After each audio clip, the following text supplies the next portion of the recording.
Ok, então vamos lá. Vou começar por esse exercício 4 da lista, diz o seguinte: os freios do seu carro podem produzir uma desaceleração de 5,2 metros por segundo ao quadrado. Desaceleração, hein? Letra A. Se você dirige a 137 quilômetros e avista um policial rodoviário, qual é o tempo necessário para que o carro atinja a velocidade permitida de 90 quilômetros por hora? Na letra A. Letra B. Qual que é a distância percorrida nesse tempo? Okay? Bom, eu não sei, eu não me recordo se eu resolvi as duas letras, mas se não, depois eu resolvo e deixo aqui na apresentação para vocês, tá? Então vamos lá. Letra A é que a gente calcula o tempo. Porque o cara está a 137 km por hora, a vista policial ele tem que diminuir para 90 km por hora para passar dentro do limite. E a desaceleração que ele conta para fazer isso é de 5,2 metros por segundo ao quadrado. Bom, então esse é um movimento aí com aceleração constante, né? Desaceleração, aceleração constante, e nós temos equações que estudam esse tipo que trabalham com esse tipo de movimento. É o movimento retilíneo uniformemente variável. Tá? Então, anotando os dados que a gente tem, ele tem uma velocidade inicial, e a gente sabe que essa primeira velocidade que ele tem é de 137 km por hora. E, após sofrer uma desaceleração a essa taxa aqui, de 5,2 metros por segundo ao quadrado, ele vai chegar numa velocidade final, que é de 90 km por hora. Tá? Então, está aí anotados os valores das velocidades. Então, nós temos os dados aí para resolver esse problema. O que a gente tem que fazer agora, né? Primeira coisa é converter essas velocidades que foram dadas em quilômetro por hora para metro por segundo. Uma das razões muito fortes para isso é porque a aceleração está sendo dada em metros por segundo ao quadrado. E aí elas são incompatíveis, né? E não dá para trabalhar quilômetro por hora e metro por segundo ao quadrado. Okay? Então, vamos converter as velocidades e quilômetro por hora para metro por segundo, basta que você divida lá o número, né, por 3,6. Você vai estar automaticamente convertendo esses valores de velocidade. Então, 137 km por hora dividido por 3,6 deu 38,06. Vocês vão conferir minhas contas aí, por favor. Tá? E 90 também dividido por 3,6, 25 metros por segundo. Ou seja, essa aqui é a velocidade inicial e essa aqui é a final. Tá? E as equações do movimento que nós temos são essas aí. Tá? Tem outras duas, mas essas outras duas são combinações aí dessas três. Mas com essas três você resolve qualquer problema. Né? Bom, então o que eu quero saber aí é o tempo que ele leva para diminuir essa velocidade de 38,06 metros por segundo para 25 metros por segundo. E o que eu tenho, né, nesse trecho, olhando para as equações, eu tenho a velocidade final, que é aqui 25 metros por segundo, a velocidade inicial, que é 38,06, e eu tenho a aceleração. O que eu estou procurando é o tempo. Então, olha logo que nessa primeira equação aqui a gente já consegue calcular o que está se pedindo na letra A, de cara. Tá? Logo na primeira. Eu tinha que olhar para uma equação que me fornecia tempo. Né? Eu tenho duas aqui que me fornecem tempo, mas essa aqui já se enquadra com os dados que eu tenho aí, então eu já consigo resolver o problema. Então, é ela que eu vou usar. Então, partindo aqui para o outro slide, já anotando as coisas que eu tenho, quero calcular tempo, tem a velocidade inicial, final e a aceleração. Lembra que é uma desaceleração, porque ele está diminuindo de velocidade, né? Ele está freando. E aí eu já escolhi a minha equação, agora eu vou substituir os dados. Tá? Então, substituindo aí os dados, a velocidade final vai ser de 25 metros por segundo, 90 km por hora. A inicial, a primeira velocidade que ele tem é de 38,06 metros por segundo, 137 km por hora. Ele está desacelerando, então aqui eu escolhi o sinal de menos, porque ele está freando. E a aceleração dele vale 5,2 metros por segundo ao quadrado, vezes o tempo que eu quero achar. Se eu resolver essa equaçãozinha aqui, eu consigo calcular o tempo de frenagem desse carro. Então, fazendo a continha, passa aqui o 38,06 para o outro lado, ele está positivo, vai negativo. Então, 25 menos ele, menos 38,06, isso dá menos 13,06. O 5,2 a gente não fez nada com ele tinha um negativo na frente e continua do mesmo jeito. E aqui é só passar então esse menos 5,2 dividido no menos 13,06. Ou você pode escolher primeiro multiplicar por menos 1, ou já passar esse cara direto dividindo. O menos dividido com menos vai dar mais de qualquer jeito. Okay? E aí, fazendo a continha, 13,06 dividido por menos 5,2, isso aí dá 2,51 segundos. Tá? Então, esse é o tempo que ele gasta para frear, diminuir a velocidade dele de 137 km por hora até 90 km por hora e não ser multado lá. Ok? Eu achei que eu não tinha feito a letra B, mas eu fiz sim. Inclusive, já tem um spoiler ali. Ultimamente, moçada, eu tenho feito essas aulas de madrugada, então tem coisa que eu esqueço de animar, ou então animo com um efeito errado, e vocês me perdoem aí, tá?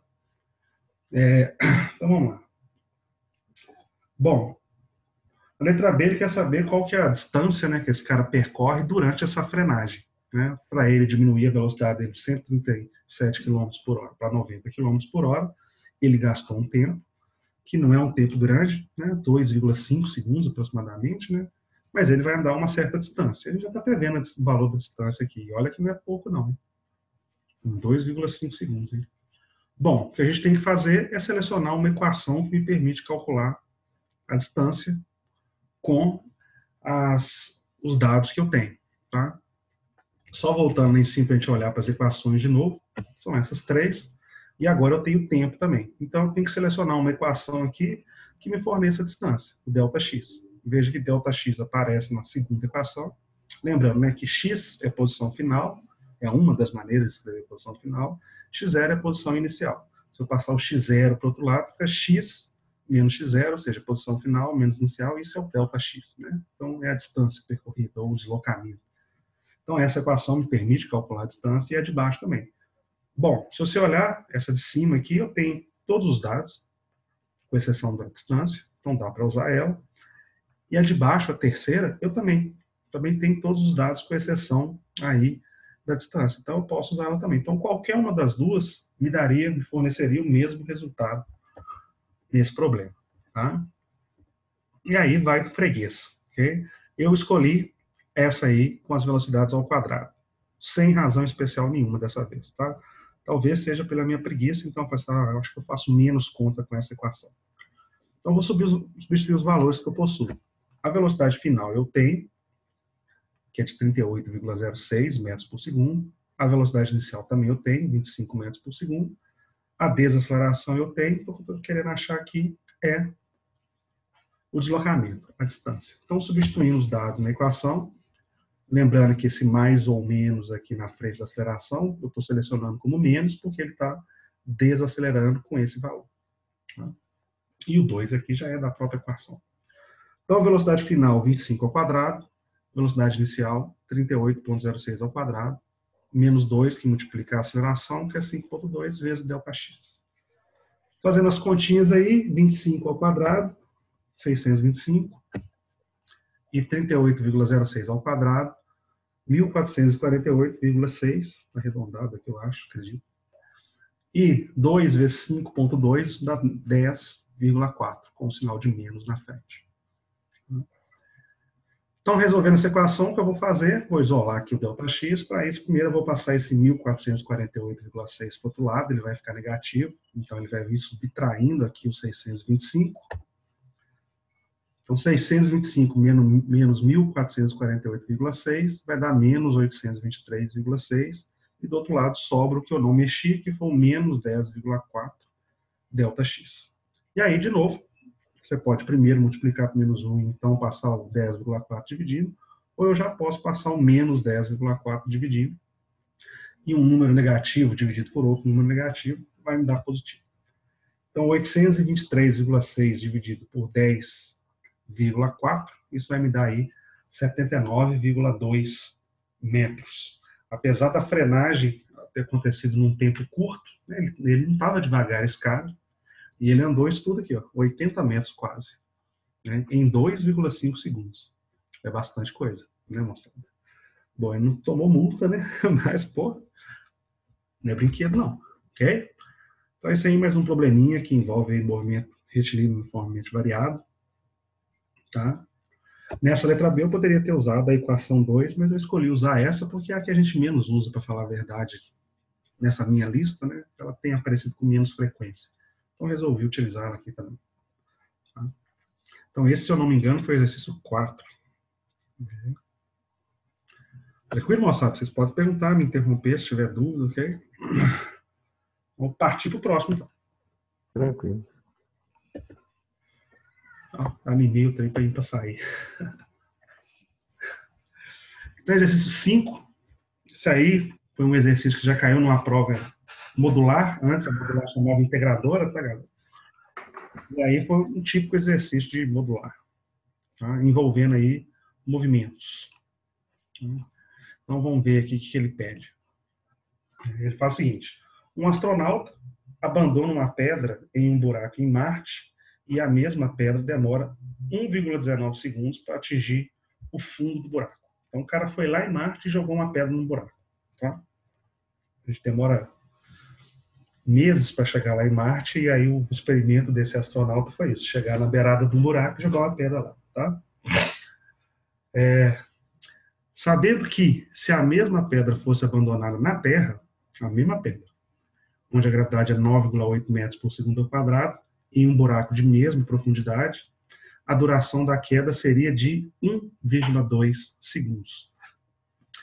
Determine na letra A a profundidade do buraco e letra B a gravidade de Marte.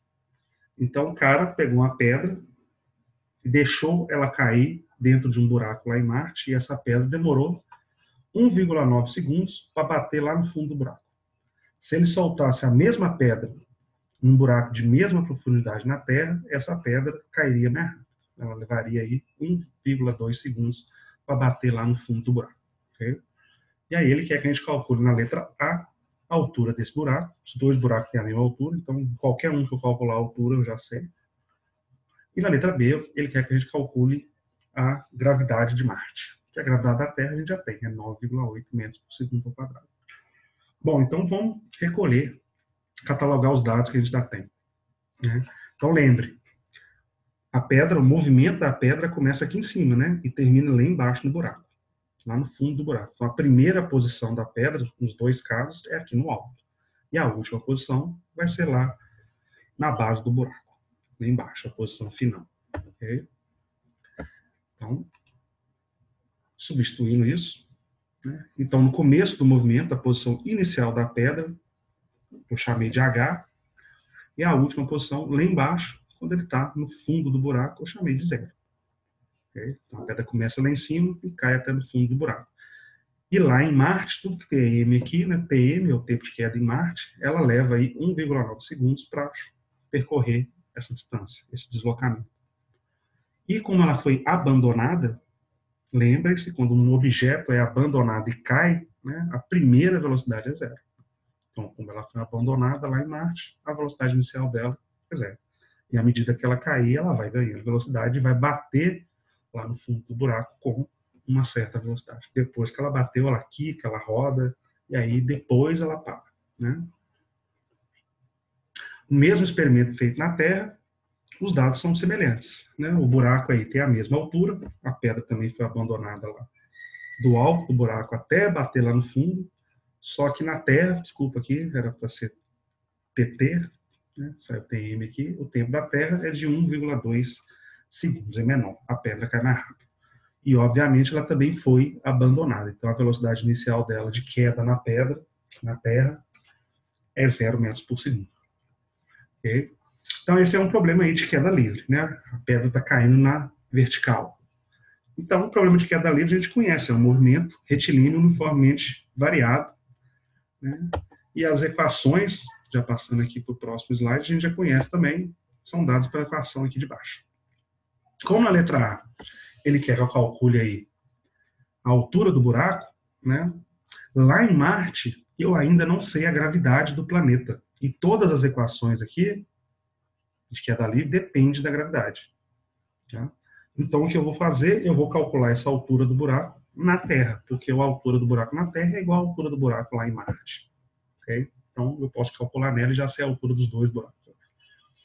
E a gravidade da Terra eu conheço, é 9,8. Então, na letra A, baseado nos dados que eu tenho aqui, né, eu tenho aqui a diferença de altura, ou seja, o ΔY, tá? Começa em H e termina em zero. Eu tenho o tempo de queda e eu tenho a velocidade inicial e a gravidade na Terra. Então, eu vou escolher uma equação que me permita calcular essa altura, né? E se você olhar, a primeira equação não me permite calcular a altura, não aparece a altura nela. As outras duas me permitem, que eu tenho ΔY aqui e ΔY aqui. Tá? Na terceira equação, eu não tenho a velocidade final, a velocidade com que ela bate no fundo do buraco. Eu não sei o valor dessa velocidade.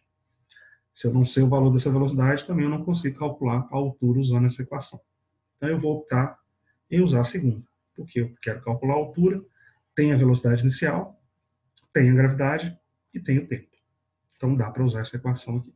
Então foi ela que eu optei para resolver esse problema, resolver a letra A do problema.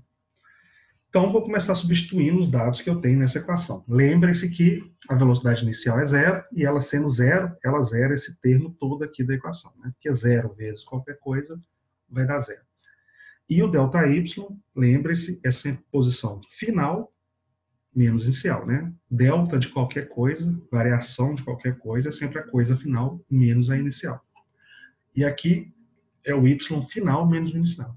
O final é zero, e o inicial é H. Então, 0 menos H, isso vai me dar menos H de ΔY. Tá? Então, é isso que eu substituí ali. Esse termo zerou, então sobrou esse segundo termo, tem um sinal de menos na frente, está aqui o menos.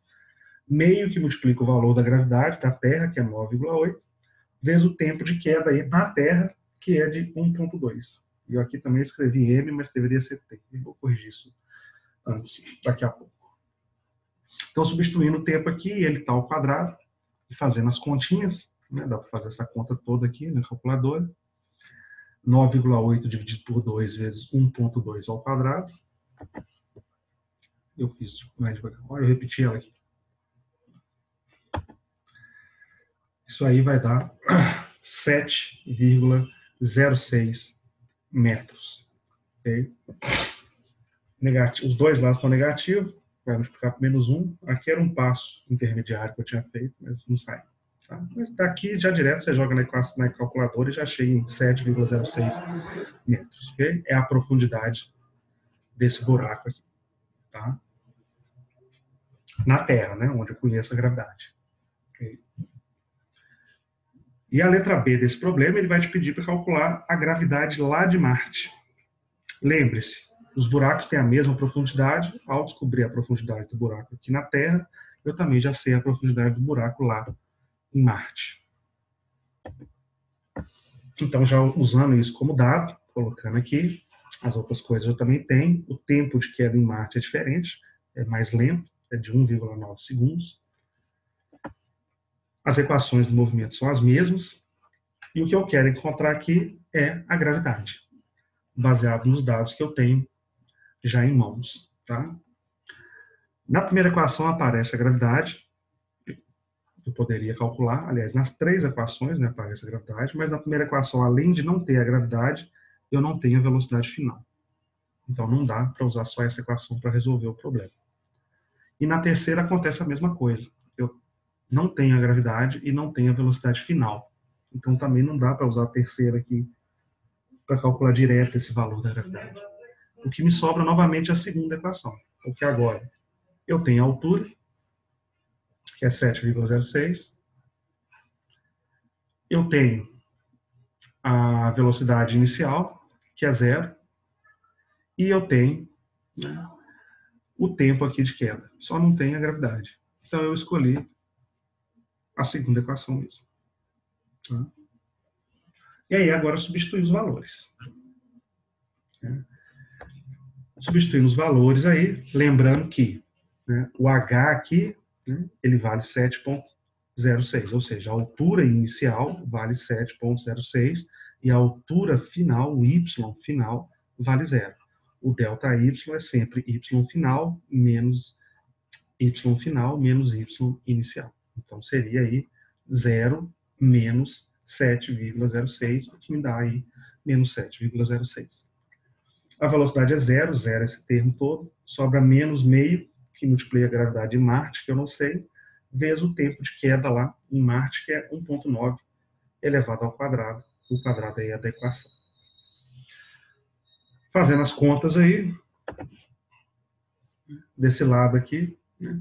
1,9 ao quadrado dá 3,61, e tudo aqui está dividido por 2. Né? E aí uma coisa que eu já fiz, os dois lados são negativos, então eu já multipliquei por menos 1. E aí, isolando a gravidade, para isolar a gravidade de Marte, você vai passar o 2 multiplicando 7,06 e vai passar o 3,61 dividindo por 7,06. Fazendo essa conta, toda 2 vezes 7,06 dividido por 3,61, você vai encontrar aí 3,91 metros por segundo, a gravidade local de Marte, segundo esse problema, tá, moçada? Deixa eu conferir a continha só para desencargo de consciência, para ver se Professor, é isso mesmo. Sim, ali o 7,06 é negativo porque é zero menos o H, né? isso. Posição final, que é zero, menos a posição inicial, que é 7,06. Ok? Mas lá no exercício fala que a posição inicial é o Hum, H e a final é hum, zero. Os exercícios não vão falar quais são as posições iniciais e finais. Ok? Você vai deduzir isso de onde o corpo começa o movimento, né? A pedra foi abandonada aqui de cima. Então, a primeira posição que ela tem é aqui em cima. Tá? E aí ela vai cair e bater lá embaixo. A última posição que ela tem é quando ela está lá embaixo. Então, onde ela começa o movimento dela é a altura inicial, ou a posição inicial, e onde ela termina é a posição final. Ok? Ok, obrigada. Uhum. Então, nesse caso aí, a gravidade em Marte é de 3,91 metros por segundo ao quadrado, segundo esse exercício. A gente pode até conferir depois para ver se é alguma coisa perto. Mas é só isso, não. Mas tudo bem. Okay? Então, esse foi um exercício típico aí de integradora, tá? De modular, tá? Envolvendo movimento acelerado, nesse caso aí de queda livre. Tá bom?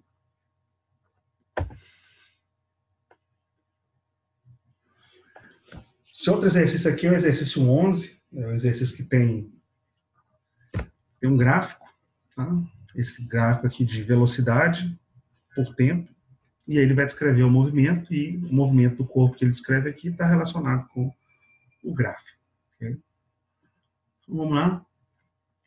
Ele diz o seguinte: quando um balão científico desgarrado está subindo com uma velocidade de 19,6 metros por segundo, então o balão está subindo com essa velocidade, tá? Um dos instrumentos se desprende e cai em queda livre. Então o balão foi subindo com essa velocidade, 19,6 metros por segundo, e aí alguma coisa desse balão soltou dele. Tá? A figura abaixo mostra a velocidade vertical do instrumento em função do tempo, desde alguns instantes antes de se desprender até o momento em que atinge o solo. Então, esse gráfico aqui está mostrando como a velocidade desse instrumento que soltou aí do balão, esse objeto que soltou do balão, como é que a velocidade dele variou com o tempo. Inclusive, antes mesmo dele se desprender do balão. Tá? E aí ele vai te perguntar o seguinte, né? Letra A, qual é a altura máxima que o instrumento atinge em relação ao ponto em que se desprendeu? Letra B, a que altura acima do solo o instrumento se desprendeu? Então ele quer saber essas duas alturas. Então o balão estava subindo e junto com o balão esse instrumento, esse objeto. E aí, em um dado momento, esse objeto solta do balão, tá? E aí esse gráfico começa a mostrar como é que é o movimento, como é que evolui o movimento desse objeto.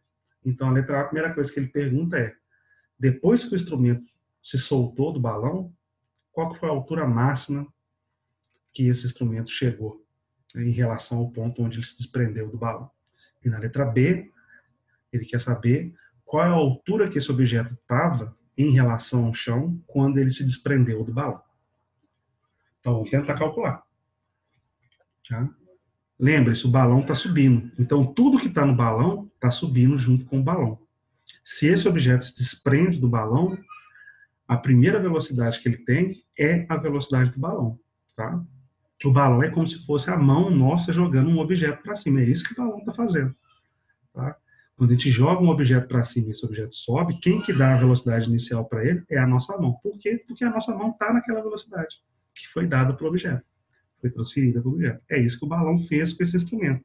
Ele está subindo com 19,6 e quando esse objeto solta dele, né, é como se fosse a nossa mão perdendo contato com o objeto que a gente quer jogar. É a mesma coisa o balão.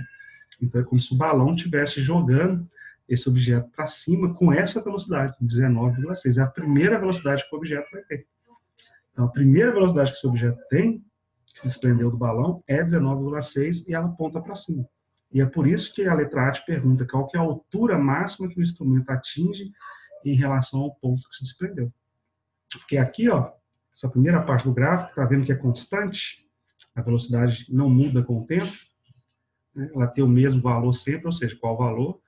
19,6, que é o valor da velocidade do balão. Esse objeto está agarrado no balão, e aí vem um momento, aqui ocorre a ruptura. Então, aqui é quando o objeto é solto, como se ele fosse arremessado pelo balão. E sai com a mesma velocidade que o balão estava subindo. Então, a velocidade dele é 19,6, aponta para cima. Ele vai subir um pouco, por isso que ele vai atingir a altura máxima em relação a esse ponto aqui onde ele foi solto, e depois ele vai começar a cair, que é o que mostra aqui. Ele foi solto, o que acontece com a velocidade dele? Ele sai com uma velocidade, que é a velocidade 19,6, se olhar para o gráfico, à medida que o tempo vai passando, o valor da velocidade dele vai diminuindo até zerar. Ou seja, entre 2 e 4 segundos, né, é o tempo que essa velocidade que ele foi solto levou para zerar. E quando zerar a velocidade, quer dizer que esse objeto vai ter atingido a altura máxima em relação ao ponto em que ele foi solto. Tá? E é essa altura na letra A, que eu chamei aí de H maiúsculo max, que a gente quer calcular.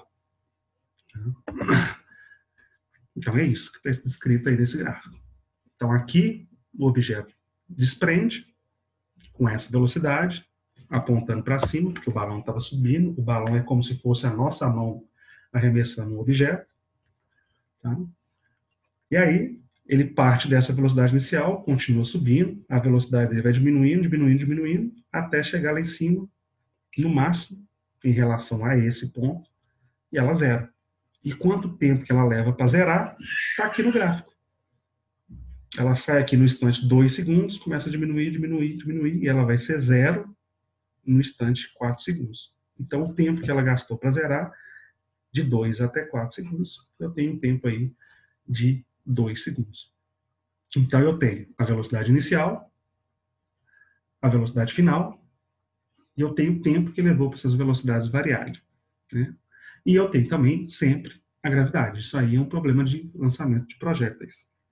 Né? E aí eu tenho as equações. O que eu quero calcular é esse H. Lembrando que ele saiu daqui, é a primeira posição dele, né?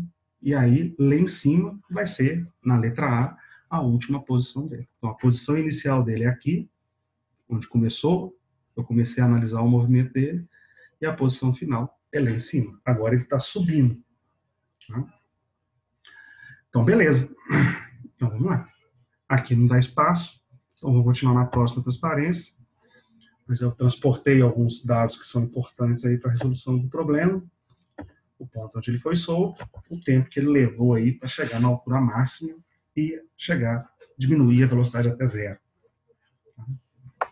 E aí eu tive que escolher uma daquelas equações lá. Né? O que eu tenho? Né? Minha posição final em relação ao ponto onde ele foi solto, aqui em cima, eu estou chamando minha posição final de H. E a minha posição inicial? Né? Nesse ponto aqui, na letra A, esse ponto é o ponto mais baixo do sistema. Tá?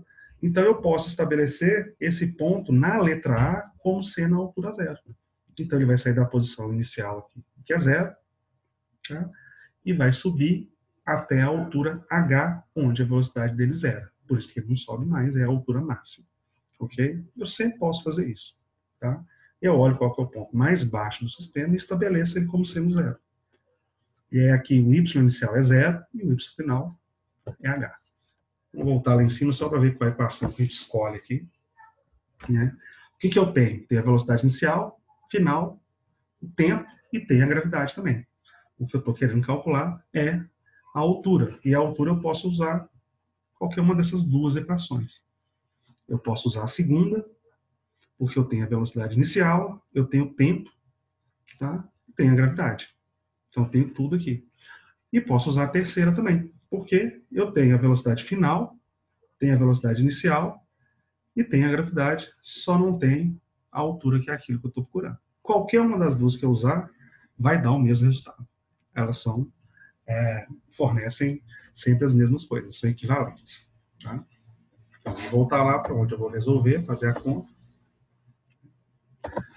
Eu escolhi a terceira, tá? Sem razão especial nenhuma, nesse caso. Okay? Eu acho que faço menos contas com ela. Então vamos lá, vou substituir as coisas que eu tenho e lembra, eu estou querendo calcular a altura, o h aqui onde ele chega, está aqui dentro do ΔY. Okay? Então a velocidade final nesse movimento, a última velocidade, é zero. Zero ao quadrado vai dar zero. A primeira velocidade que ele tem aqui, a velocidade inicial, é 19,6. A gravidade é 9,8. E aqui dentro vai estar aquele h. Lembrando que ΔY é posição final menos a inicial. A inicial aqui na letra A eu estabeleci aqui como sendo o ponto mais baixo, a altura zero. Então meu y inicial aqui é zero. E meu y final, a última posição que ele ocupa aqui, vai ser igual à altura h. Então y final, que é h menos zero, vai dar h. Então substituindo isso lá dentro das minhas equações, na minha equação, 0 ao quadrado, 19,6 ao quadrado, menos duas vezes, que multiplica a gravidade, vezes o h, que saiu aqui de dentro do ΔY. Então, fazendo umas continhas aí, 0 é 0, né? 0 ao quadrado é 0, 19,6 ao quadrado, 384,16, deixa eu conferir aqui. Isso aí. E menos 2 vezes 9,8 dá menos 19,6. Tá? E aí, para encontrar o h, você vai passar esse 384,16 para o outro lado e depois vai passar o 19,6 dividindo ele. Você vai encontrar que essa altura aí, h, do ponto onde ele foi solto, né, é igual a 19,6 metros. Tá? Um monte de coincidência numérica aí, né, nesse probleminha. Né? Ok? Então, do ponto onde ele foi solto, onde ele foi arremessado, podemos pensar assim, pelo balão, tá? Ele saiu com essa velocidade, que era a velocidade que ele tinha quando estava dentro do balão, e vai zerar, ele vai subir um pouquinho até zerar, e a partir de agora, ele só cai. Ele não sobe mais não, chegou na altura máxima, e ele não estava no chão aqui, né? Aqui eu estabeleci como sendo a altura zero na letra A. E agora ele só vai cair. A partir de agora ele só cai. Tá? Então a gente conseguiu achar a altura máxima em relação a onde ele foi solto. Tá bom? Uma dúvida aí, moçada? Pode perguntar aí. Esses de gráfico aí, de vez em quando, eles dão um trabalhinho maior. Tá?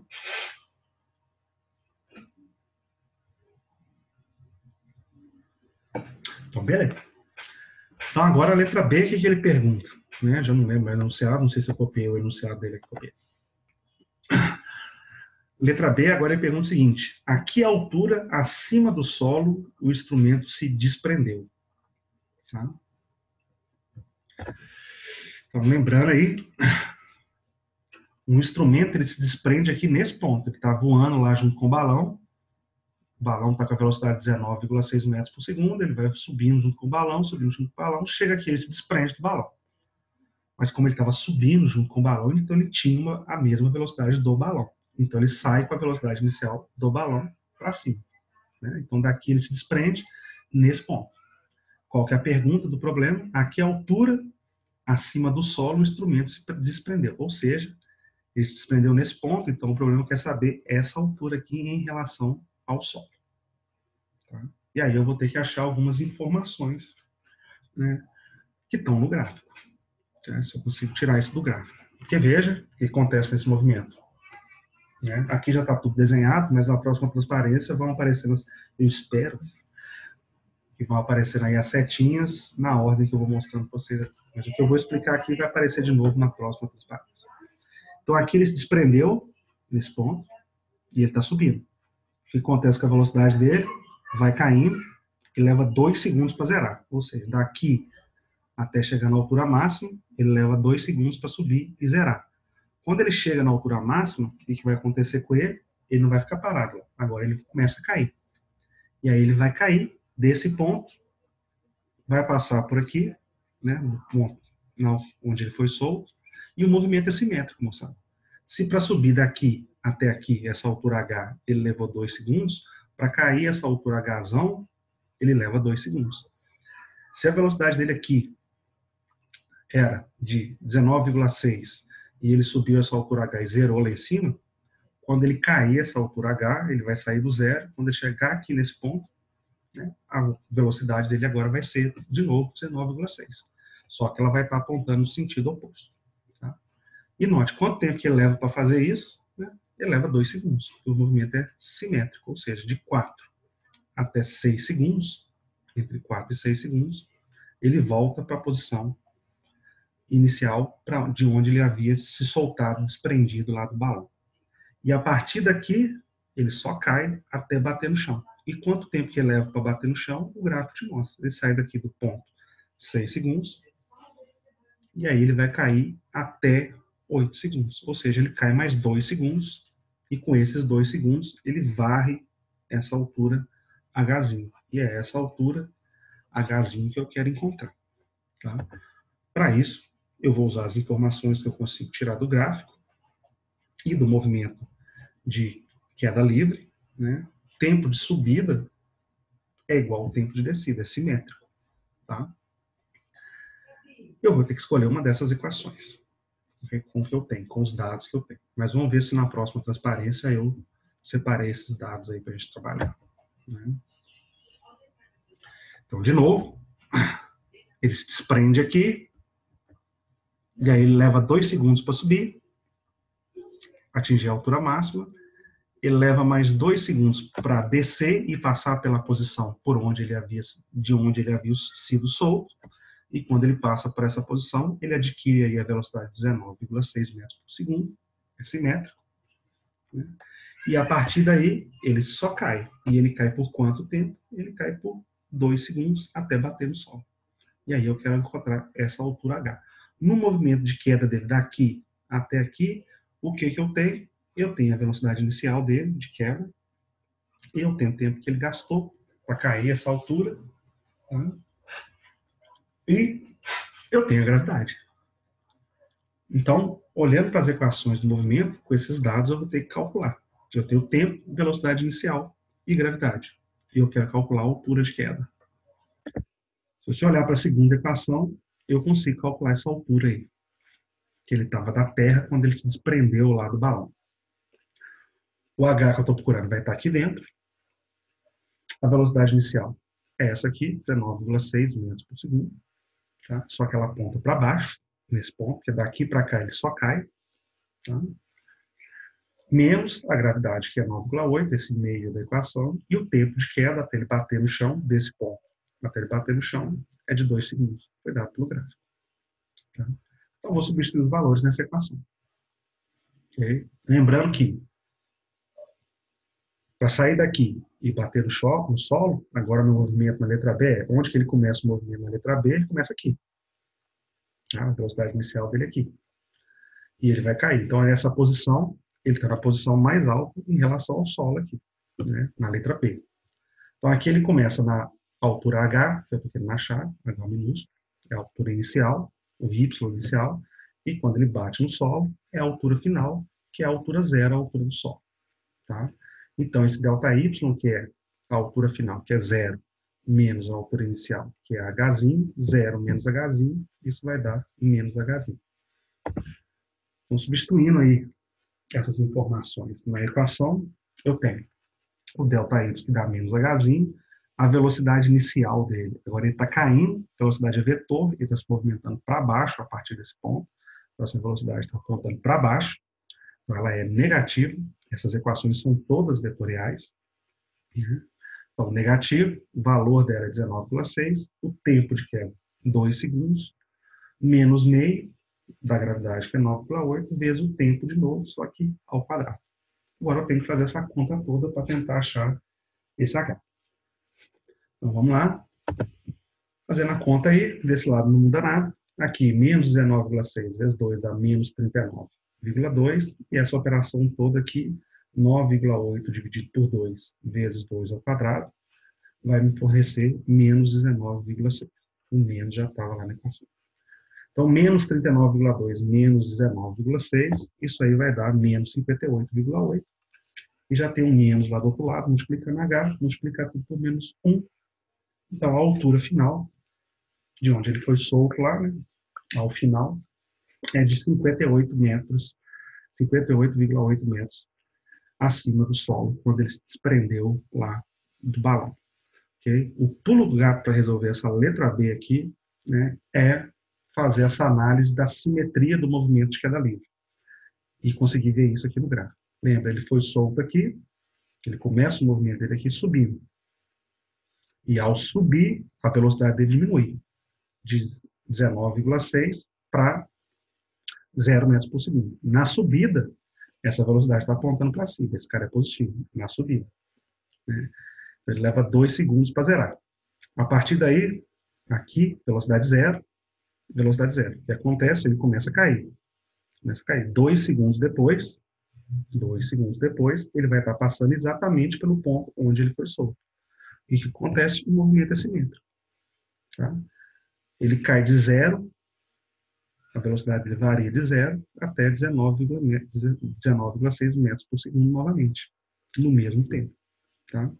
Só que agora, nesse ponto, nesse tempo, a velocidade aqui agora está apontando para baixo. E aí, a partir daí, eu posso analisar o movimento daqui para baixo, considerando essa velocidade inicial, né, o tempo de queda, que é me dado pelo gráfico, que ele sai daqui desse tempo e vai bater no solo lá no tempo 8 segundos, de 6 a 8, 2 segundos de queda, e eu calculo H. Okay? Então, uma mescla aí do que está falando no enunciado com o que está representado aí no gráfico. Ok? Podem perguntar aí, moçada.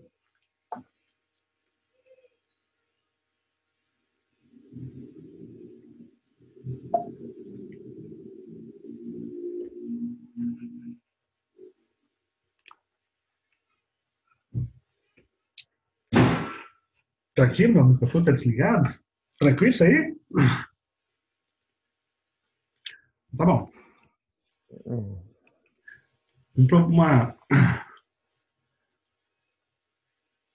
Existem outras maneiras de resolver esse problema também, geometricamente, poderia calcular as áreas ali, tá? Mas mesmo assim eu teria que fazer a análise gráfica aí, ok? Uma maneira de calcular a área e calcular essa altura de queda aqui, né? Ele chega nesse ponto e começa a cair essa altura H quando ele está aqui, no instante de tempo 6 segundos. E ele cai do instante de tempo 6 segundos até o instante de tempo 8 segundos. Se eu calcular a área de baixo desse pedacinho da curva aqui, ó, desse triângulozinho, eu vou encontrar 58,8 metros. Tá? E a área do triângulo, desse triângulo pequenininho, é base vezes altura dividido por 2. Isso me daria esse 58,8. Tá? Lembrando que uma informação que você sempre tira de um gráfico de velocidade por tempo, é deslocamento. Tá? É a distância percorrida ou a altura percorrida. Okay? Aqui eu resolvi usar as equações mesmo. Tá? E fazer essa análise, porque eu queria falar dessa parte simétrica do movimento. O tempo que um objeto leva para subir uma dada altura é o mesmo tempo que o objeto leva para descer essa dada altura. Tá? E você tem uma simetria nas velocidades. Ele sai com essa velocidade, vai lá em cima, zero. Quando ele cair essa altura e passar por esse mesmo ponto, ele recupera aquele valor de velocidade. Ok? O movimento é uniformemente acelerado. Tá? Aí que está a uniformidade. Beleza? Então tá bom. Partir do próximo. Bom, esse exercício 19 também já foi um exercício de modular. E aí já notem, né, que aparecem lá, né, aquele tipo de exercício que aparece lá um polinômio para a posição, e aí a gente já vai se preparando psicologicamente para o que pode ser pedido no exercício. Meu conselho é cuidado, que a gente vê esses polinômios, já quer sair derivando, substituindo tempo. Cuidado, nem sempre é necessário. Okay? Então vamos ler o que ele pede aí. Bom, integrador é geralmente de múltipla escolha, e esse aí não tem jeito, tive que colocar múltipla escolha, porque aí nós vamos ter que ver qual que é a certa, nós vamos ter que analisar cada uma dessas letras. Okay? Então, ó, a posição de uma partícula varia no tempo de acordo com a equação aí. X de t é igual a 8 menos 6t mais t ao quadrado. O tempo está em segundos e a posição em metros. Não vai ter tanto erro de português, né, nesses enunciados que eu estou colocando para vocês aqui, né? É correto afirmar que, letra A partícula sai da posição 8 metros com velocidade escalar, né, módulo da velocidade, tá? 6 metros por segundo no sentido positivo do eixo x. Se você escutar essa expressão velocidade escalar, está dizendo o módulo da velocidade, tá? Bom, não sei se está certo. Como é que eu vou descobrir isso? Então, a partícula sai da posição, né? Então, a primeira posição que ela ocupa é 8 metros, que estamos falando. E a primeira posição que o corpo ocupa corre lá onde o movimento dele começa, no t igual a zero. Então, eu vou ter que verificar. Então, não tem jeito, vou ter que fazer as contas aí. Então, na letra A, o que ele está me afirmando é que a posição em t igual a zero é 8, e a velocidade que ele tem lá naquele instante t igual a zero é 6 metros por segundo, e ela aponta para a direita, no sentido positivo do eixo x. Então, vou ter que fazer a conta. Então, vou calcular aqui a posição para t igual a zero, onde ele começa o movimento dele. Já que essa é a equação da posição, né, e eu tenho tempo, é só substituir o tempo. Okay? Então, para tempo igual a zero, substituindo zero na equação, vai zerar esse tempo, vai zerar esse, né? Vai sobrar só o 8 mesmo. Então, sim, até aqui está certo. Né? Ele começa o movimento dele em t igual a zero, na posição 8 metros. Beleza. E agora tem que ver se a velocidade nesse instante de tempo é de 6 metros por segundo e está no sentido positivo do eixo x. Essa velocidade acontece no instante de tempo t igual a zero, então eu tenho que derivar, né, a posição do corpo, para ver se essa velocidade realmente é 6, né, e aponta para a direita. Então, vamos lá. A velocidade é derivada da posição em função do tempo, ou seja, a posição x em função do tempo. Tudo isso aqui significa derivada, né? A posição desse corpo é dada por esse polinômio, então eu tenho que derivar esse polinômio aqui. Fazendo essa derivada aí, né, derivada de 8 em relação a t é zero. Derivada de menos 6t, isso vai dar menos 6. E derivada de 2 de t ao quadrado, isso dá 2t. Tá? Então, a derivada desse polinômio aqui no tempo dá esse polinômio aqui para a velocidade. E aí o que ele me fala, que no tempo t igual a zero, essa velocidade é 6 positivo. Então, eu vou substituir o tempo lá. E fazer a conta.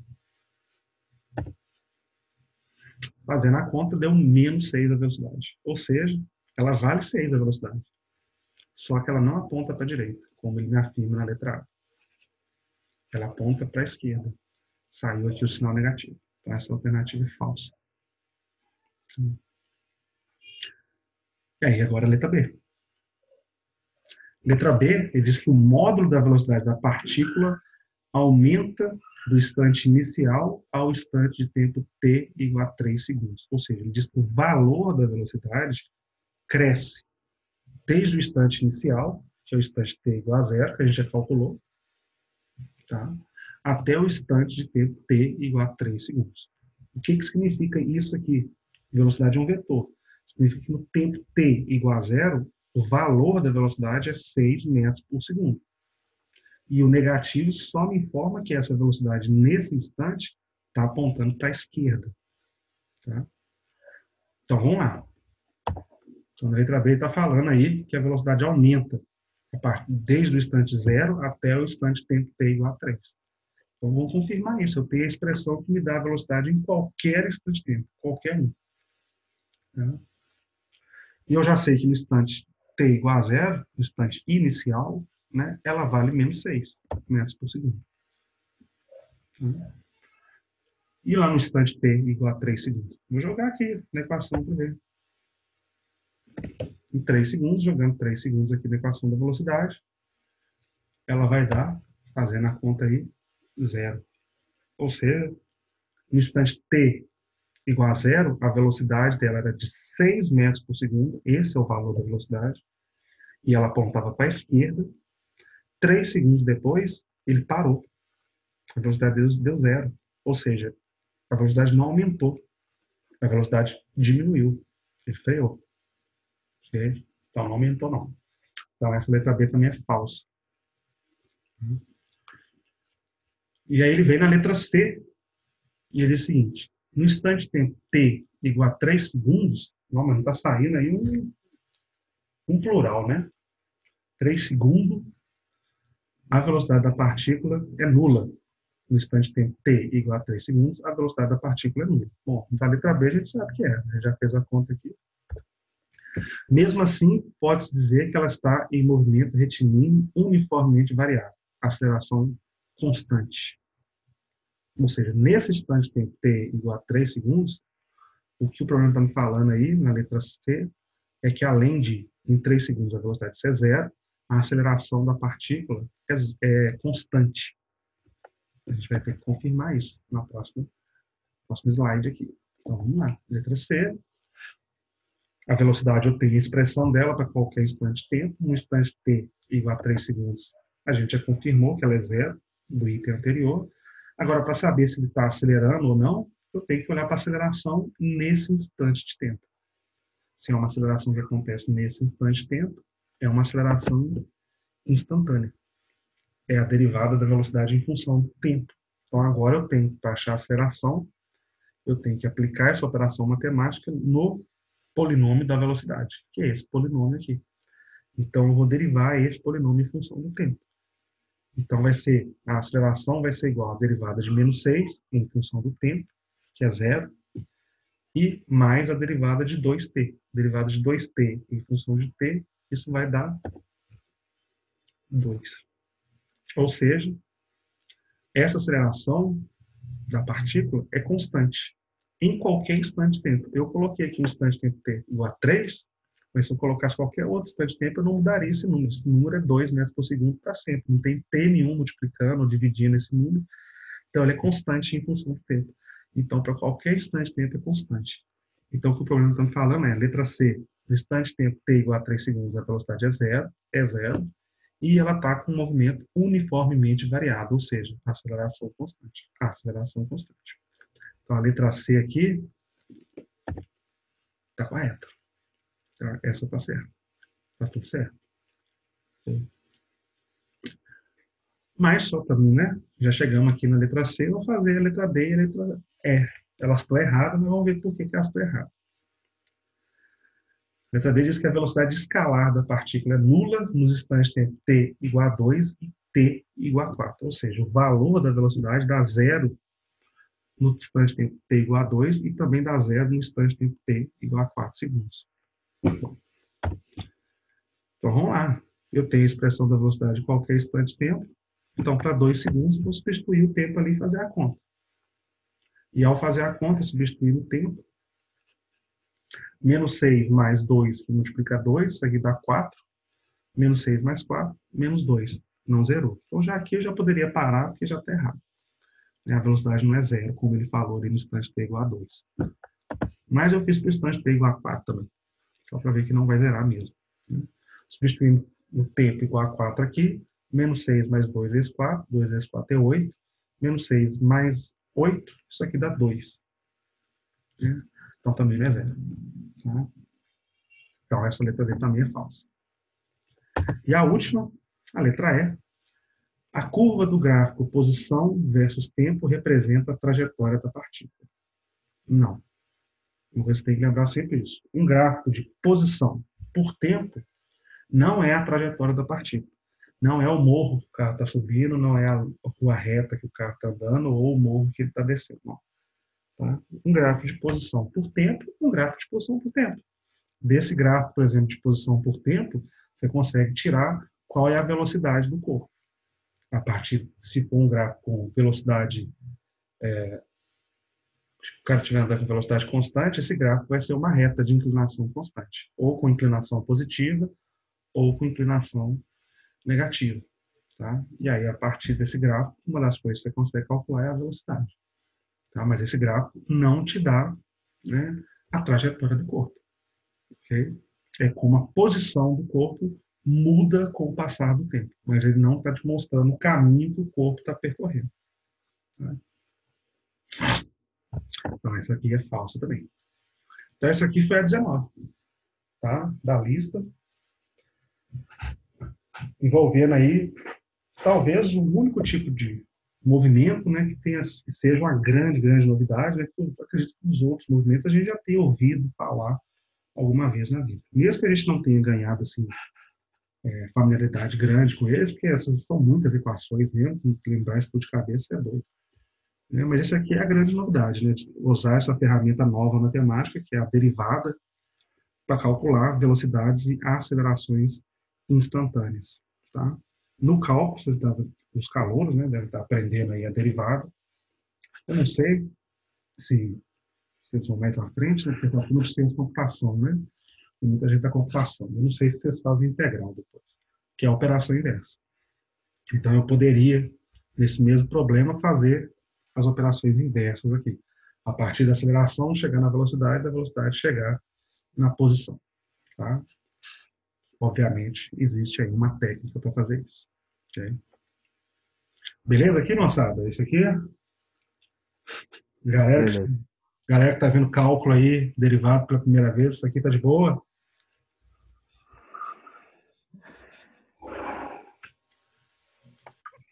Esse tipo de derivada, moçada, eu fico falando aqui que ele é o tipo mais simples, mas quando a gente vê pela primeira vez, derivada não é uma coisa simples, não, tá? Mesmo sendo de polinômio. Então, se vocês tiverem dúvidas, vocês podem perguntar. Tá? Quando eu estudava, eu tive muitas dúvidas nessas coisas aqui. Okay? Tá bom. Vou partir para o próximo aqui.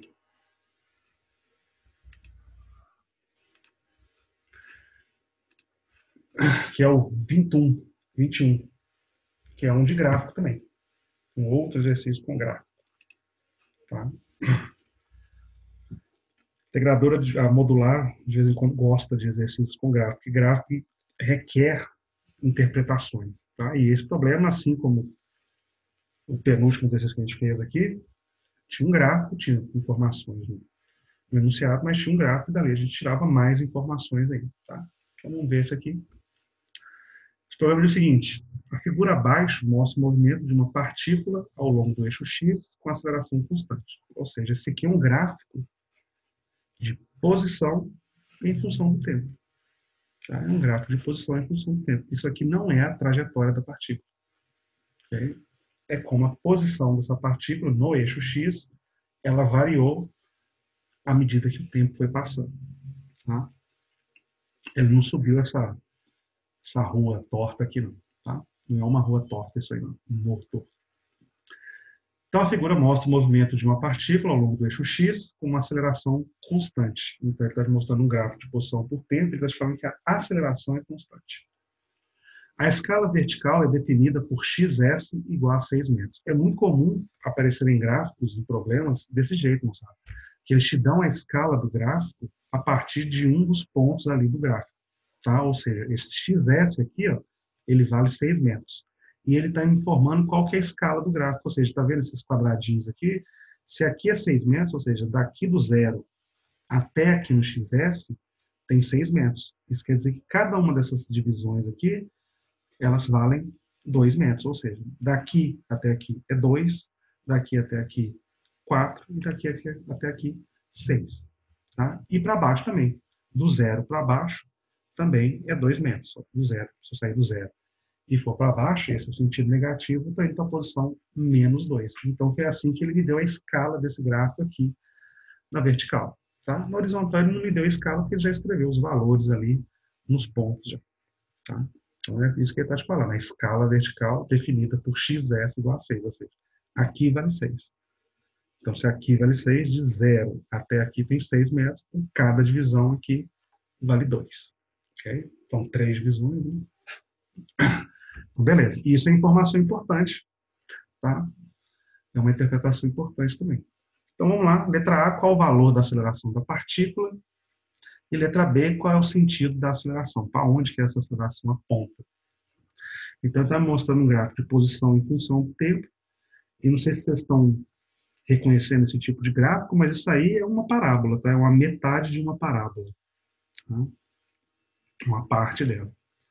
E aí, saber aí para onde a concavidade da parábola está apontando, né? Para cima ou para baixo, isso te ajuda a saber, vai te ajudar a saber qual que é o sinal da aceleração, tá? Bom, então vamos lá. Letra A, aceleração. Então, vou começar a reunir aí meus dados. Ou seja, onde é que esse cara começa o movimento dele? Qual que é a primeira posição onde ele está? A primeira posição acontece no menor tempo. Então, quando eu olho aqui no eixo do tempo, no tempo zero, qual posição que ele está em X? Ele está aqui, nessa posição. Que pelo fator de escala, agora eu sei que essa posição aqui vale menos 2 metros. Então, ele começa aqui, posição inicial, X inicial. Tá? E aí o tempo passa, qual que é a última posição que ele ocupa? Ele anda, o tempo passa, sai de 0 até 2 segundos. Em 2 segundos ele ocupa a última posição dele, posição final, que seria lá o XS, né? Eu chamei aqui de XS, 6 minutos. Então ele sai da posição inicial x igual a menos 2 e anda até a posição final x igual a 6 metros. Tá? E o tempo que ele leva para andar dessa posição menos 2 metros até a posição 6 metros são 2 segundos. Sai do tempo t igual a 0, onde ele está nessa posição, em t igual a 1, ele já está aqui na posição x igual a 0, em t igual a 2, ele já está na posição x igual a 6 metros.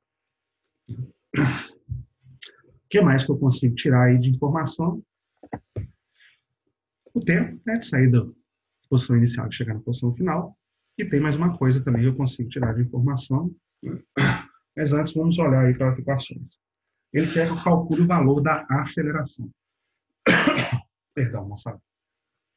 Para calcular o valor da aceleração, né, eu acho que uma coisa que é comum aí nas três equações é a aceleração, então eu poderia usar qualquer uma das três em tese, tá? Bastasse que eu tivesse ali os valores, né? Mas note que a primeira equação, ela está me falando aí em velocidade, velocidade final, velocidade inicial. Esse aqui é um gráfico de posição por tempo. Uma coisa que eu posso tirar do gráfico é a velocidade, mas não está sendo explicitamente dada para mim no gráfico. Então, por exemplo, uma coisa que eu não sei qual é a velocidade final dele. Eu não sei se ele parou aqui. O problema só pode ter me mostrado o movimento dele até aqui, mas eu não sei se a velocidade daqui é 0. Tá? Bom, a velocidade inicial eu consigo saber pelo gráfico. Eu vou falar para vocês porque os veteranos devem lembrar disso quando eu falar. Os calouros não sei se viram ainda, mas se não ver, é a razão que eu vou dar para vocês aqui, tá? Mas vocês vão ver isso no cálculo, se não viram ainda. Equação de baixo. Eu tenho a posição final, a posição inicial, eu tenho tempo. Tá? Estou procurando a aceleração. Na de cima eu tinha tempo também, mas não tem velocidade final. Né? A de baixo não tem velocidade final. Tem ΔX, tem aceleração. Mas velocidade final não sei. Okay. Bom, qual equação que eu iria escolher? Né? A que eu tenho mais dados para preencher, né? Eu tenho mais dados é essa aqui. E uma outra coisa, moçada, por instinto eu escolheria essa equação, porque essa aqui é um gráfico de posição em função do tempo. E se você olhar aqui, essa segunda equação é uma equação de posição em função do tempo. O x é igual a x0 mais v0t mais meio de a t2, ou seja, o x, que é a posição, depende de coisas que variam com o tempo. E além disso, isso aqui é uma parábola, é uma equação do segundo grau, uma função do segundo grau. Ou seja, quem que é o f de x aqui é a minha posição e quem que é o x, né, lá, normalmente, né, é o t. Então, minha posição varia com o tempo segundo uma equação do segundo grau, uma parábola. E isso aqui é uma equação do segundo grau no tempo. A posição varia com a função do segundo grau no tempo, então eu escolheria essa equação. Tá? E aí, bom, essa equação pode me dar essa parábola. Tá? E aí, lembrando o seguinte, né, a concavidade da parábola, né, se a boca da parábola está virada para cima ou para baixo, isso depende do sinal, do número ou do termo que acompanha, né, o termo ao quadrado, do número que está acompanhando o termo ao quadrado. Nessa função, quem que é o termo ao quadrado? Aqui está aqui. E quem que acompanha o termo ao quadrado é isso aqui, meio da aceleração. E tem o sinal de mais ou menos aqui na frente. Note que essa é uma parábola cuja boca dela, a concavidade, está para cima. Ou seja, para ser uma parábola com concavidade para cima, o termo, o número que acompanha o termo ao quadrado, ele tem que ser positivo. Se ele fosse negativo, essa parábola aqui ela não estaria apontando para cima, ela estaria invertida. A concavidade dela estaria para baixo. Okay? Seria uma coisa para baixo. Assim. Então, já sei que essa aceleração tem que ser positiva só por causa do gráfico. E eu também já sei, então, qual o sentido que ela está. Está apontando para o lado direito. Só por causa do gráfico. A boca está para cima, então ela é positiva. Tá? Então, a letra B já respondemos. Okay? Olhando para essa equação, tem tudo. Posição final, inicial, o tempo, só não tem aceleração, mas ainda não descobri a velocidade inicial. Tá? Mas a velocidade inicial desse corpo eu sei, só de olhar para o gráfico. Gráfico de posição por tempo, uma coisa que você tira é a velocidade. E a velocidade é a inclinação, podemos dizer assim, é a inclinação da reta, né, de um gráfico de posição por tempo. Okay? Existe uma forma muito sofisticada de fazer isso, porque para calcular a inclinação da reta, geralmente eu preciso lá pegar 2 pontos em cima ali daquela curva, né, e fazer o delta, né? Uma coisa que me permite fazer isso de forma muito sofisticada é a derivada, que eu consigo calcular a inclinação dessa reta sobre qualquer ponto em cima dessa reta. Ou seja, nesse ponto aqui vai ter uma inclinação, que é dada por uma derivada. Nesse ponto aqui eu vou ter outra inclinação, ou seja, aqui ele está com uma certa velocidade, aqui a inclinação já é diferente, ele está com outra velocidade. Num ponto aqui a inclinação é diferente, e nesse ponto aqui, ó, a inclinação é zero. E é justamente o ponto onde ele começa o movimento dele. E ali a velocidade é zero, justamente porque a inclinação da reta ali é zero. Se você fizer a derivada aí nesse ponto, a derivada nesse ponto aí, de x em função de t, da posição em função do tempo, isso vai ser zero. Ou seja, a variação da posição em função do tempo naquela posição é zero, a velocidade inicial ali é zero. Tá? E essa aí é uma propriedade matemática da derivada. A derivada ela te dá o ponto de mínimo ou ponto de máximo de uma curva. Toda vez que a derivada é zero, ou você está olhando para o ponto de mínimo, ou você está olhando para o ponto de máximo. E se você olhar, isso aqui é uma curva, onde que está o ponto de mínimo dessa curva? Está aqui. E no ponto de mínimo, a derivada, a variação da variável em x em y em função da variável em x, isso tem que dar zero. Então, por isso, isso aqui é zero. Tá? A velocidade inicial é zero. Okay? Vocês vão ver isso, os calouros devem ver isso agora em cálculo, que estão vendo derivada. Você acredita que sim? Os veteranos já devem ter visto isso. E a derivada é usada para outras aplicações também. Você consegue calcular esse ponto de máximo e mínimo, otimização dos sistemas, com qualquer sistema. Seja ele industrial, computacional, otimizar a velocidade de processamento do seu algoritmo. Uma das maneiras de fazer isso é utilizar uma ferramenta matemática, a derivada. Ok? Então tem tudo, agora é substituir na equação. Tá? E é isso que eu vou fazer. Substituindo, lembrando que aqui a velocidade inicial é zero, então esse termo aqui todo zerou. A posição final lá, 6 metros. Posição inicial, menos 2 metros, menos 2 metros. Mais porque a concavidade da parábola está virando para cima, então ela é positiva. Meio que multiplicar a aceleração que eu estou procurando. E o tempo que ele gasta para sair da posição inicial, que é menos 2, e chegar à posição final, que é 6 metros, isso é 2 segundos, dado aqui pelo gráfico.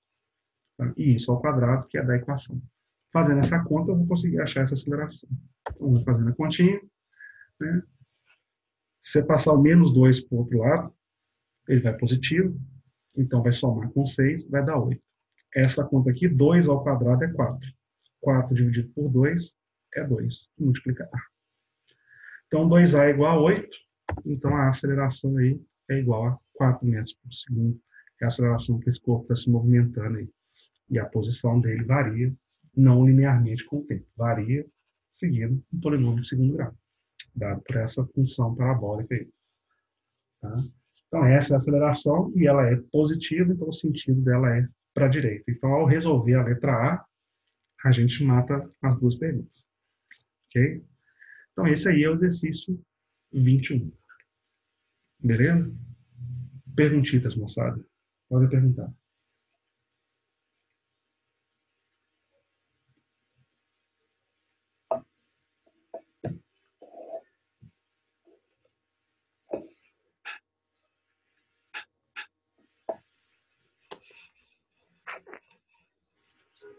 Opa, bom.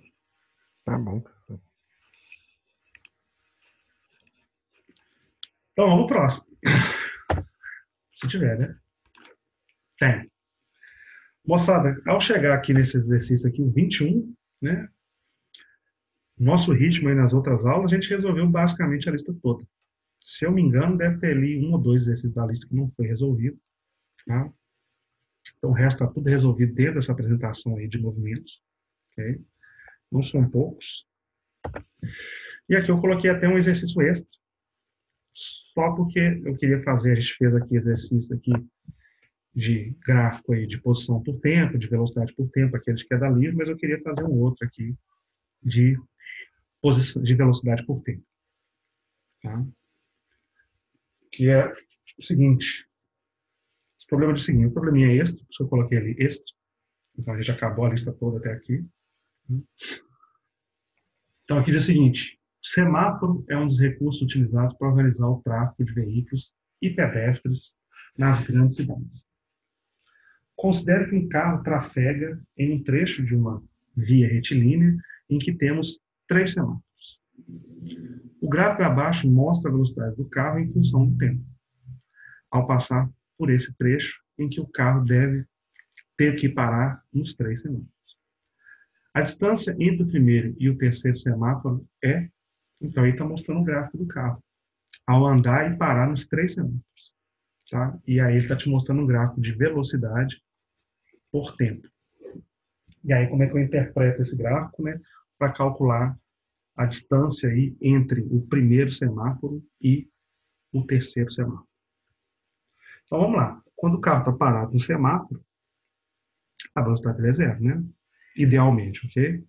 Porque tem aqueles caras que ficam, né, fazendo aquele controlinho de embreagem maroto ali, deixando o carro andar devagarinho, né? Para passar no semáforo, não, que o sinal de pedestre está piscando vermelho, né? Bom, é para ganhar a corrida, né? Então, onde que ele começa o movimento? T igual a zero. T igual a zero, a velocidade dele vale zero, ou seja, aqui ele está parado no semáforo, né? E ele fica parado no semáforo por quanto tempo? Se você for olhar aqui, ó, a velocidade dele continua zero, zero, zero, zero, zero, até aqui no instante de tempo, 5 segundos. Ele está parado. E aí o que acontece com a velocidade dele a partir de 5 segundos? Ele começa a aumentar de velocidade. E ele aumenta de velocidade do instante 5 segundos até o instante 10 segundos. E aí o que acontece com a velocidade dele aqui em cima? Né? Ela não muda, ela fica constante. Então ele acelera, depois ele fica com velocidade constante, e aí acontece o que aqui? Ele vê um semáforo lá na frente ficando amarelo, e aí ele pisa no freio, o que acontece com a velocidade dele? Vai diminuindo, diminuindo, diminuindo, e aqui ele para de novo. Ou seja, ele estava aqui no primeiro semáforo, andou essa distância aqui e parou agora no segundo semáforo. Quanto tempo que ele fica parado? Ele fica agora bastante, ele fica 20 segundos parado nesse segundo semáforo. Aí o semáforo abre, ele acelera, a velocidade dele começa a aumentar, fica constante, depois ele começa a frear, até ele parar no terceiro semáforo e ele fica lá 5 segundos e aí já não te mostra mais. E aí o que ele quer saber? Qual que é a distância que esse cara andou quando ele saiu aqui do primeiro semáforo até chegar no terceiro semáforo? Qual que é essa distância? E o gráfico que ele te deu é esse gráfico aqui de velocidade por tempo, né? Que as pessoas também, né? Muita gente acha que isso aqui é um gráfico de trajetória, que o cara subiu, andou reto, desceu, andou reto, subiu, andou... Não. Está te mostrando velocidade aqui e tempo, como a velocidade está mudando com o tempo. E aí, como é que eu calculo? Uma das maneiras de fazer isso, né, que é bom a gente lembrar, porque às vezes poupa o nosso tempo, é que a gente pode calcular distância, pode calcular deslocamento, calculando a área abaixo do gráfico, dentro da curva abaixo da curva em gráficos de velocidade por tempo. Onde é que esse cara está andando? Ele está andando aqui e ele está andando aqui. Ele vai andar uma certa distância aqui, ou seja, ele sai do primeiro semáforo, ele anda essa distância, para. Quando ele está parado, ele não está andando, né? Está aqui no segundo semáforo. Depois ele vai andar essa distância debaixo dessa curva e vai parar no terceiro semáforo. O que o problema quer que você calcule? Exatamente a distância entre o primeiro e o terceiro semáforo. Onde que ele anda? Ele anda aqui debaixo dessa curva e aqui debaixo dessa curva. Se eu conseguir calcular a área dessa curva aqui, a área debaixo dessa curva e a área debaixo dessa curva, e somar essas duas áreas, eu consigo saber a distância que esse cara andou entre o primeiro e o terceiro semáforo. Ok? Bom, então vamos fazer isso, né? Só para resolver de uma forma diferente. A gente fez um exercício que tinha um gráfico de velocidade por tempo, mas era aquele de queda livre lá, que eu resolvi tirando informações do gráfico. Dá para fazer a mesma coisa aqui? Dá. Mas se eu calcular a área aqui, eu resolvo o problema mais rápido.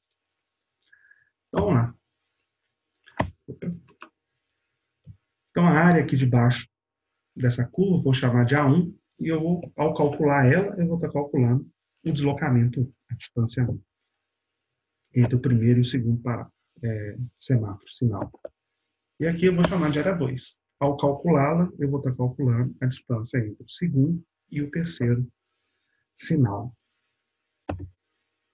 Somando as duas, né, o ΔX1 dado pela área 1 e o ΔX2 dado pela área 2, eu vou estar achando a distância total que o cara andou para sair do primeiro e chegar no terceiro semáforo. Então, vamos lá. A área 1, que é essa área aqui, essa figura aqui, ó, isso aqui é um trapézio. Se você não lembra a área do trapézio, né? A área do trapézio é base maior mais base menor, vezes a altura, dividido por 2.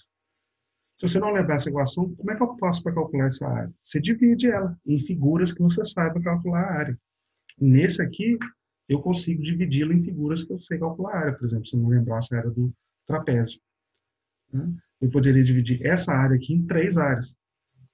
Um triângulo aqui, esse triângulo fininho, esse outro triângulo fininho, e o retângulo dentro deles. Lembrando que a área de triângulo é base vezes altura dividido por 2. Então, eu ia usar isso aqui, e a área do retângulo é base vezes altura. Então, esse lado vezes esse lado. E aí, somava essas 3 pequenas áreas aqui dentro. Mas eu já sei que isso aqui é um trapézio. Então, eu posso usar a área do trapézio direto. Ok? Então, usando aí base maior, base menor, vezes a altura dividido por 2, né? A base maior do trapézio é essa aqui, nesse trapézio. A base menor é essa aqui de cima, que é a menor. A altura é a altura do trapézio, dividido por 2, que é a fórmula. Então, vamos substituir esses valores. A base maior, né? Esse tamanho aqui, sai de 5 até 25. Então, esse tamanho aqui vale 20. A base menor aqui em cima sai aqui de 10 e vai até 20. Então, o tamanho dela é 10. A altura do trapézio sai de 0 e vai até lá em cima, 10. Tudo isso dividido por 2. Então, 20 mais 10 dá 30, vezes 10 dá 300, dividido por 2, 150. É a área 1. Ou seja, o deslocamento 1, que ele anda, 150 metros. Agora eu vou calcular a área 2. Que é o trapézio, só que maior, mais alto. Mesma coisa, base maior, mais base menor, vezes a altura dividido por 2. A base maior é a maior, de 45 até 65, esse tamanho aqui tem 20 também. Aqui em cima, a base menor sai aqui de 50 e vai até 60. Então, esse tamanho, esse comprimento tem 10. Está aqui 10. A altura dele aqui sai de 0 e vai até lá em cima, que é 12. Então, está 12 aqui de altura dividido por 2. Então, aí 20 mais 10 dá 30, vezes 12, 360, dividido por 2, 180. Então, a distância 2 que ele anda aqui, o ΔX2, 180. A distância total é a soma do ΔX1 mais o ΔX2. ΔX2 é 150, e o delta x2 180, a distância toda entre o primeiro sinal de trânsito e o terceiro, 330 metros. É o tanto que ele andou aí, sem precisar usar as equações de movimento. A informação do deslocamento eu sempre consigo tirar de um gráfico de velocidade por tempo, através do cálculo da área compreendida abaixo ali, da curva, da função que é apresentada para mim. Ok, moçada? E outra, não é obrigado lembrar a área do trapézio. Eu poderia subdividir essas figuras aqui em figuras que eu lembrasse como calculasse, como eram calculadas as áreas. Em triângulos, em retângulos, esse tipo de coisa. Ok? Beleza? Pode perguntar, moçada. Beleza. Então, a notícia boa para vocês é que essa aqui é a última transparência, o último exercício. Pronto. Ok? Beleza. Deixa eu pausar a gravação